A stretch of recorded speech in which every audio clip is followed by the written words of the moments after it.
Voter তালিকা এবং সঠিক ভোটার তালিকা প্রস্তুত করার যে প্রয়োজনীয়তাটা কতটুকু ছিল সেটা আমরা যখন এই ভোটার তালিকাটা তৈরি করলাম তখনই দেখলাম যে অসংখ্য ত্রুটি ছিল যেগুলোকে আমরা সমাধান করতে পেরেছি। কিন্তু আমি জোর গলায় দাবি করতে পারবো না যে আমরা 100% শুদ্ধ করতে পেরেছি।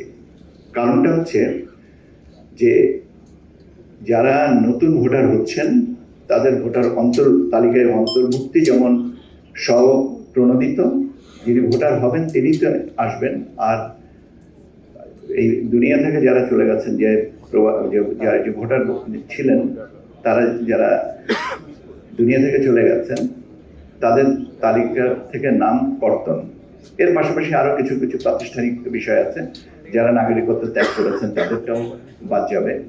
তো এই জিনিসগুলো সুচারুভাবে হয় না, সময়ের কারণে, সুযোগের কারণে, ইত্যাদি ইত্যাদি। কিন্তু তারপরেও আমরা দেখেছি যে নতুন ভোটার এটা অন্তর্ভুক্তিটা সিগনিফিকেন্ট ছিল। এর সাথে আর একটা জিনিস যেটা করা হয়েছে, আমি একটু কথাগুলো বলি, তাহলে আমাদের জিনিসটা আমার মনে হয় যে এই দায়িত্বটা আমার আজকে আমি যখন সুযোগ পেয়েছি আমি একটু বলার চেষ্টা করব।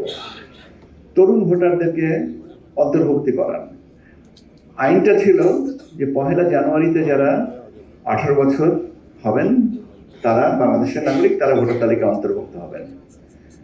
এই বর্তমান সরকার এটা সংশোধন করে বলেছেন যে নির্বাচনকে বিবেচনায় রেখে নির্বাচন কমিশন যে কোনো একটা তারিখকে কাট অফ টাইম করতে পারবেন, যে করে নতুন ভোটার বা তরুণ ভোটাররা অন্তর্ভুক্ত হতে পারেন। এবং সেই বিবেচনায় 31শে অক্টোবর 2025 তারিখ পর্যন্ত যাদের বয়স 18 হয়েছে তাদেরকে ভোটার তালিকায় অন্তর্ভুক্ত করা হয়েছে। এদের সংখ্যাটাও কম না।